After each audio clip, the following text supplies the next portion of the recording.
Muy buenas tardes a todos los asistentes. Muchas gracias por asistir a este taller sobre el ciberacoso en las comunidades de aprendizaje. Mi nombre es Alex Arango, soy estudiante por la carrera de Derecho en la UTPL. Esta actividad es parte de mi formación profesional en la asignatura de Practicum 1 Servicio Comunitario. Dicho esto, procedamos con el taller. Primeramente, iniciaremos con una breve exposición sobre el ciberacoso, normativas y sanciones nacionales e internacionales. Básicamente vamos a estar explicando cómo la normativa nos protege y las sanciones que tenemos en la Constitución de la República del Ecuador y en el Código Orgánico Integral Penal. Primero, antes que nada, comencemos dando una breve descripción de qué es el ciberacoso. Pues el ciberacoso es un problema serio que afecta a muchas personas en todo el mundo, incluyendo el Ecuador. Este tipo de acoso se produce a través de medios digitales como las redes sociales, el correo electrónico y los mensajes de texto. Puede tener graves consecuencias emocionales y psicológicas para las víctimas y puede afectar su autoestima, su salud mental y su bienestar en general. En Ecuador, el ciberacoso se considera una forma de violencia de género y está prohibida por la ley. Las personas que participan en esas actividades de ciberacoso pueden enfrentar sanciones legales y consecuencias graves. Es importante abordar este tema para proteger a las víctimas y promover un entorno en línea más seguro y respetuoso. Empecemos hablando de la Constitución de la República del Ecuador, que es, como lo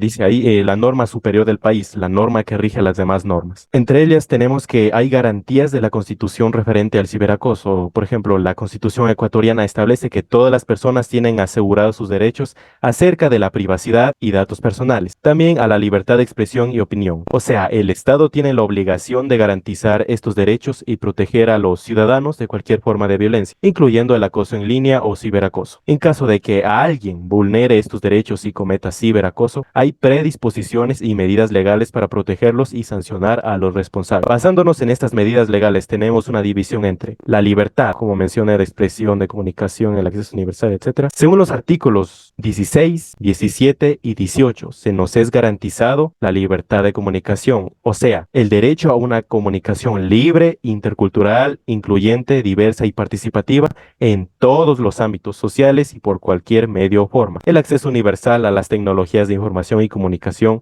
la integración de los espacios de participación previstos en la Constitución en el campo de la comunicación.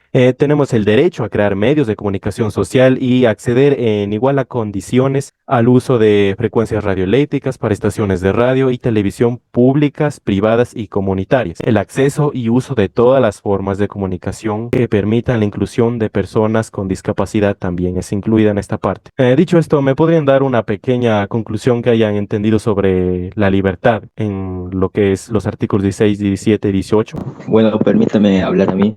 Continúe. La inclusión y la participación en la comunicación digital y contribuir a prevenir y combatir el ciberacoso. Eso es lo que sería la libertad, ser libres de expresarnos, así como usted dijo anteriormente. Muchas gracias, mi estimado, por su participación. Bueno, continuando con el siguiente tema, tenemos las regulaciones.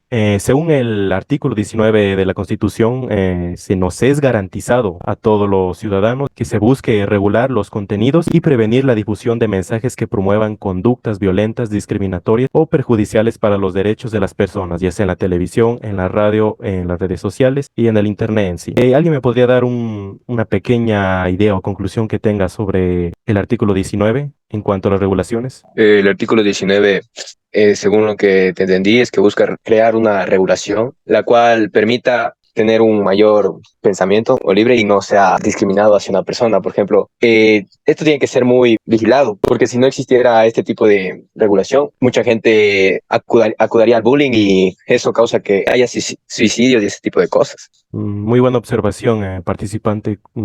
Continuemos con el siguiente tema. Ahora vamos con la protección. Según los artículos 66 de la Constitución, numerales 18 y 19, los artículos 75 y 76, en este caso el numeral 3, se nos busca proteger a las personas de cualquier forma de violencia en el ámbito digital. Esto incluye la protección de la reputación y la privacidad de las personas, así como el control sobre sus datos personales. Con esto se logra el objetivo de brindar seguridad y salvaguardar los derechos de la población. También se garantiza que las personas afectadas puedan acceder a la justicia de manera gratuita y recibir tutela efectiva para proteger sus derechos e intereses. Por ende, nadie sea juzgado o sancionado por acciones que no estén tipificados en la ley, lo que la ley no prohíbe básicamente. ¿Alguien me podría dar su opinión, una idea o conclusión sobre la protección en este caso?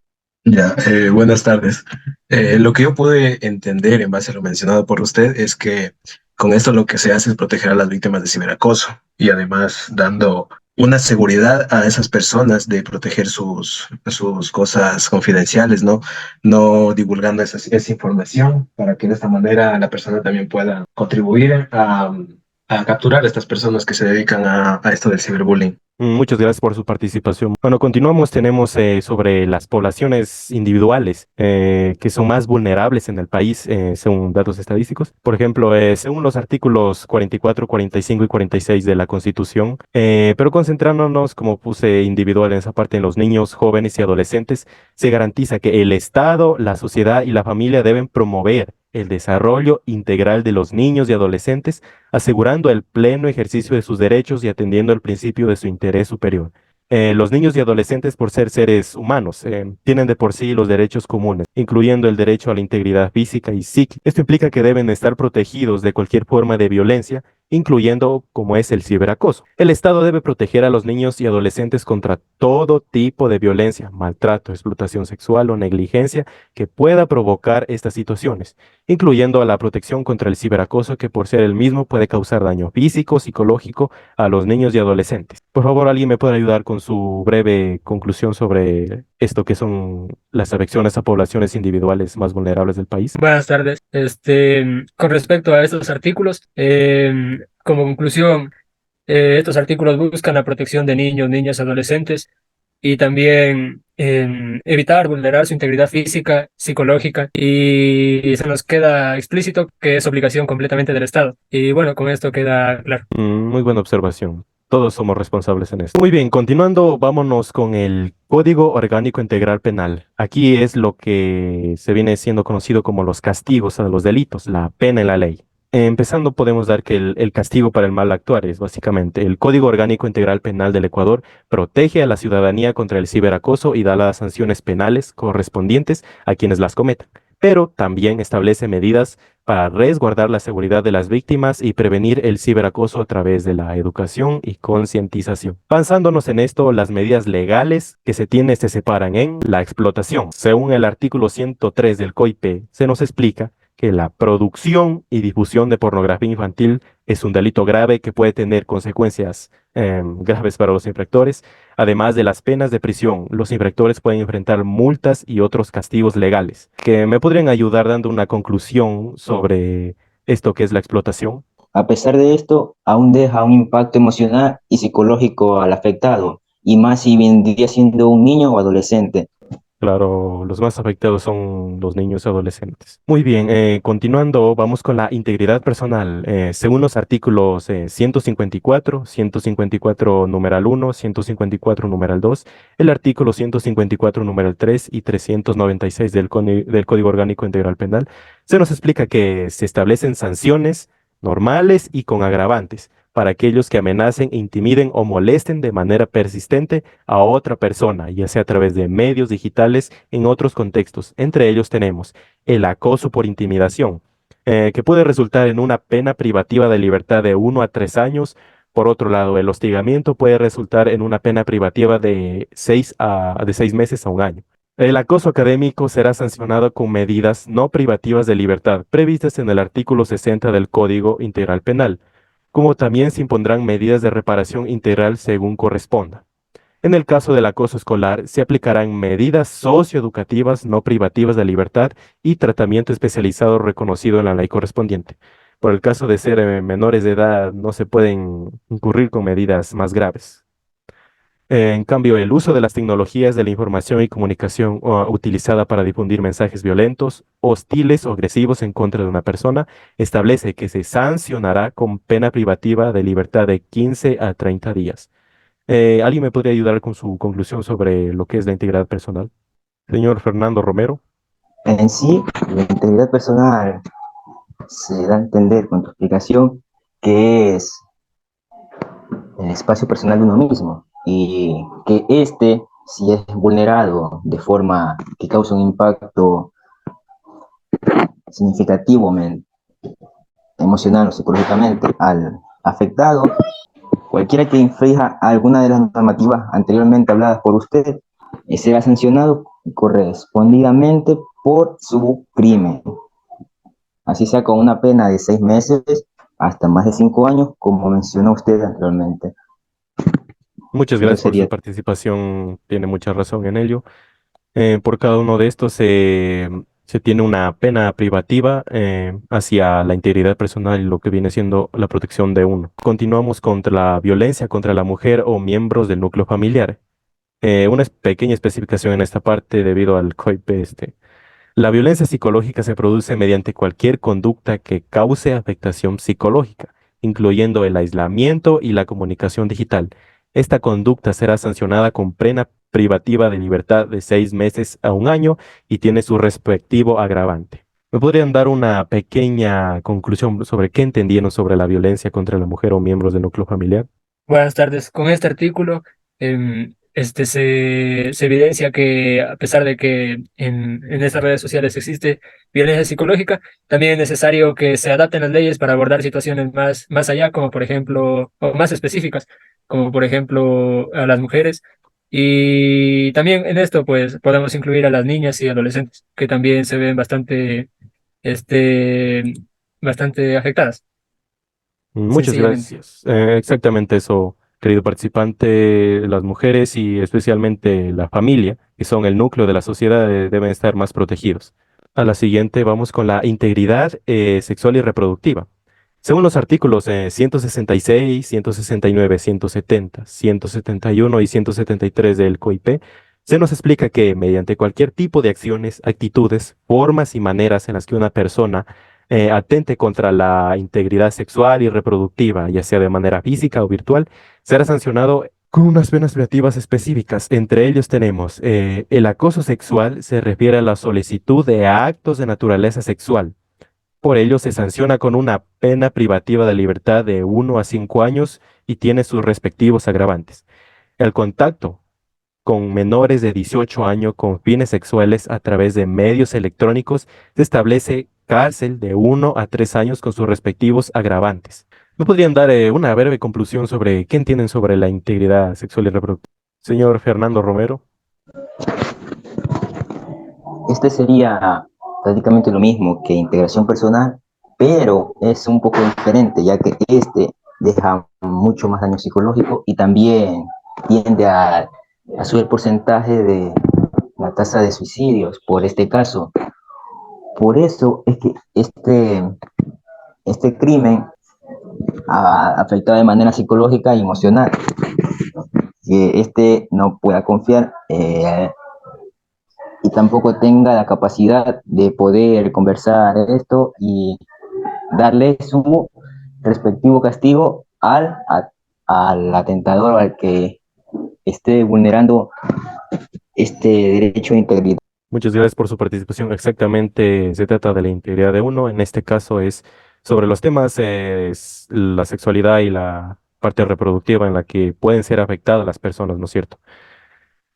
Continuando con los temas, vamos con la intimidad personal y familiar. En este caso, según los artículos 178 y 179, se nos explica que el acceso no autorizado a la información personal de alguien y su posterior difusión o publicación sin su consentimiento constituye una violación a la intimidad en la que pueden entrar el ciberacoso y posee sus respectivas sanciones como son la violación a la intimidad al que retenga, obtenga, reproduzca o difunda contenido sin autorización, se sancionará con pena privativa de libertad de 1 a 3 años. Revelación secreta, o sea, el conocimiento por razón de su estado, oficio, empleo, profesión o arte, revele un secreto que cause daño a otra persona, se sancionará con pena privativa de libertad de 6 meses a un año.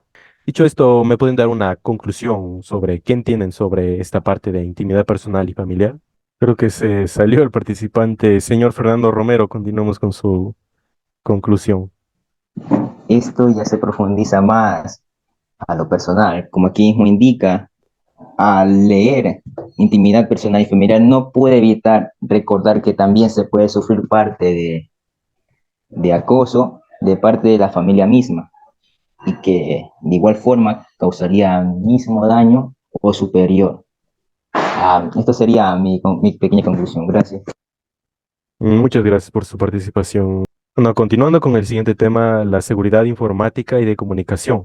Según los artículos 230 y 232, se nos explica que amenazando la seguridad virtual y violándola conlleva un claro y posible ejemplo del uso de ciberacoso, en casos específicos y por ende tienen sus respectivas sanciones. Estas son, por ejemplo, en temas de hackers, naciones y todas esas cosas, la intercepción de datos que involucre escuchar, desviar, grabar u observar contenido digital en sistemas informáticos o dispositivos electrónicos sin una orden previa judicial, será penalizado con pena privativa de 3 a 5 años de privación. Básicamente con aparatos que sean ajenos a usted, ¿no es cierto? Ataque informático que cause daño, alteración o interrupción del funcionamiento de los sistemas informáticos en los dispositivos o infraestructura tecnológica, con el propósito de obstaculizar de manera grave, deliberada e ilegítima su operación normal. Se sancionará con pena privativa de libertad de 3 a 5 años. ¿Alguien me podría decir qué entendieron sobre la seguridad informática y de comunicación? Em, según estos artículos, queda claro que la seguridad informática debe ser respetada, debe de ser evitada su vulneración, ya que en caso de ocurrir con estos delitos se puede provocar daños no solo al dispositivo o a la infraestructura que se utilice, sino también a la persona, ya que al robar datos, a interceptar contenido que puede ser desde una foto hasta un video o incluso números telefónicos. Con eso se puede causar daño psicológico mediante el ciberacoso, ya que puede recibir ataques mucho más seguidos. Entonces, con eso se evita, con este artículo. Muchas gracias por su participación. Continuemos. Bueno, para finalizar y reforzar estos temas que hemos visto, vamos a dar unas conclusiones que, en cambio, la protección de derechos fundamentales, en la que la Constitución del Ecuador protege tus derechos a la privacidad, datos personales, libertad de expresión y opinión. El Estado está obligado a protegerte de cualquier forma de violencia, incluyendo el ciberacoso.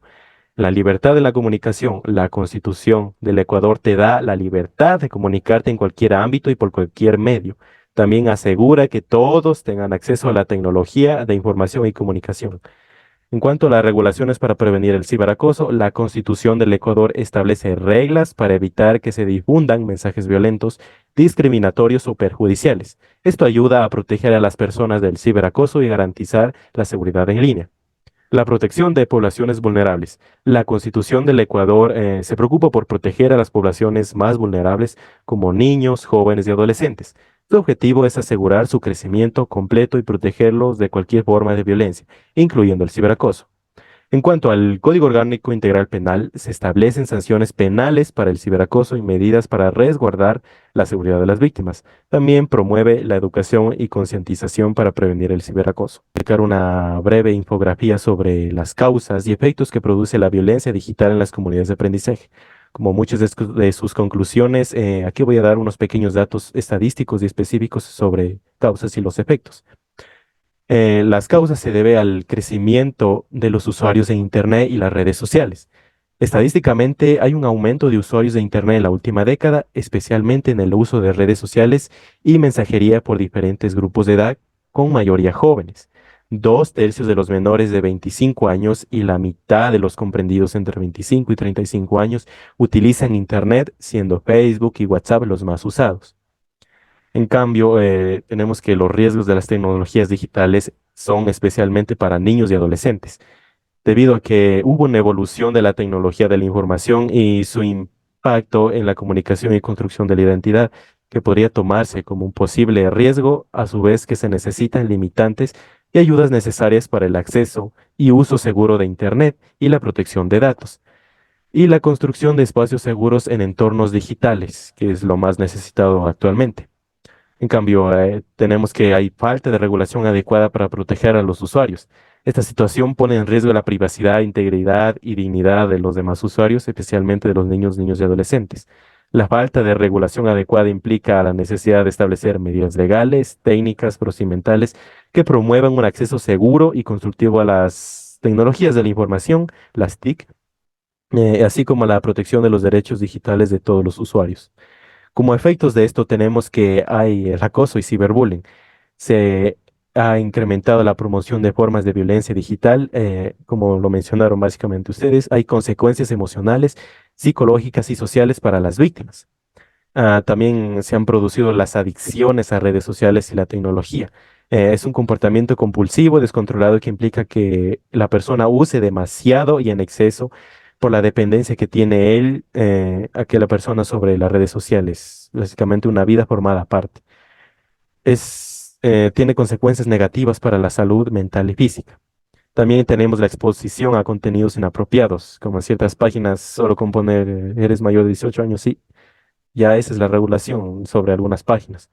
Por ejemplo, hay tipos de contenidos inapropiados a los que pueden ser expuestos los niños y adolescentes, que pueden llevar a consecuencias negativas para la salud mental, emocional y social. También tenemos que hay pérdida de privacidad y seguridad. Hay riesgos asociados con la pérdida de privacidad y seguridad en línea. Las consecuencias negativas para la seguridad personal, íntima y financiera. Básicamente, las personas pueden ser atacadas físicas y psicológicamente y económicamente incluso. Y también tenemos las dificultades en el aprendizaje. Hay efectos negativos del uso excesivo e inapropiado de la tecnología en el aprendizaje, consecuencias para el rendimiento académico y el desarrollo cognitivo. Por ende, como conclusión, se entiende que la violencia digital en las comunidades de aprendizaje tiene causas como el anonimato en línea, la falta de regulación y supervisión, la desinformación y la falta de conciencia sobre el impacto de las palabras y acciones en el entorno digital. Esas causas pueden dar lugar a efectos perjudiciales como el deterioro del clima escolar, la disminución de la participación y el rendimiento académico, así como el daño emocional y psicológico en los afectados. Para abordar esta problemática es fundamental promover la educación digital responsable, fomentar la empatía y el respeto en línea, e implementar las políticas de prevención y respuestas adecuadas. Para finalizar, les voy a contar un caso específico en esta comunidad. Voy a permanecer varios datos anónimos para no perjudicar a la víctima. El caso de un compañero que era molestado y acosado por otro compañero del colegio. Se mantuvo una constante acoso e intimidación en lo que es la plataforma de Facebook, con el afán de hostigar, y esa situación solo terminó cuando el agresor regresó a su país de origen. Este caso no fue judicializado o denunciado para la época, pues la inmadurez del conocimiento de la víctima, de sus padres y la poca ayuda de los demás adultos responsables en su institución, asociado también al miedo de la víctima, llevó al resultado de que no se obtuvo ninguna solución. Como dije, los involucrados como principales fueron los dos, debido a que la víctima tenía miedo a su agresor porque todos los días tenía que toparse con él en el colegio. Pero como intento de solución, apenas se hizo un ligero reclamo al profesor, que no pasó a más de un regaño, que fue una acción directa. En cuanto a las medidas, lamentablemente fueron vagas soluciones propias de la víctima, que solo llegó a bloquear al agresor en Facebook. Y propiamente como bullying también lo molestaba en el colegio. Como me mencioné, esto solo terminó cuando el agresor se fue del colegio a su país de origen. Pues en el caso específico de acoso e intimidación constante con el afán de hostigar y en base a la política pública por Internet segura para niños, niños y adolescentes, tenemos que las medidas y estrategias que se deberían haber tomado para proteger a la víctima son las legales, como las de proponer reformas al Código Orgánico Integral Penal. En este caso, ya hubo esos cambios. Lamentablemente en la época no existían aún estas leyes. Bueno, ya se hizo posible con las contravenciones del acoso escolar y académico, pudiendo en los artículos 154.3 del Código Orgánico Integral Penal apegarse al acoso escolar entre pares, diciendo que se aplicarán las medidas socioeducativas no privativas de libertad, como mencioné que son menores de edad, no hay como incluir estas medidas más graves correspondientes, y el tratamiento especializado reconocido en la ley de la materia. En cuanto a técnicos y procedimientos, se deberían haber elaborado directrices contra la violencia digital con base en los protocolos generados por el Sistema Nacional de Prevención y Erradicación de Violencia de Género, así como del ente encargado de la política pública de protección y, en consecuencia, generar rutas para denuncia y atención y protección de niños, niñas y adolescentes contra los transgresores, delitos realizados mediante medios virtuales. También debía haber la sensibilización, la prevención sobre la violencia digital y sus conveniencias, y además cómo prevenirla. como lo son las charlas educativas en las escuelas y la difusión de materiales informativos. En cuanto a organizaciones de seguimiento y control sobre nacionales e internacionales, deberían haber acuerdos coordinados o tratados internacionales multilaterales jurídicamente vinculantes u oficiosos de cooperación para el intercambio de información, tecnología, conocimiento de expertos y diversos recursos para atender a los casos de ciberdelincuencia y ciberseguridad enfocados en la niñez y adolescencia. En cuanto a la comunicación, deberíamos coordinar campañas y procesos de difusión y concientización sobre la ciberseguridad y manejo seguro de tecnologías digitales con los actores del sistema educativo, en el espacio público, en la sociedad en general, o bien impartir charlas educativas en las escuelas y otros espacios públicos para informar a niños, niñas y adolescentes y adultos sobre los riesgos asociados al uso de tecnologías digitales y cómo protegerse de ellos. Muchas gracias por la atención prestada.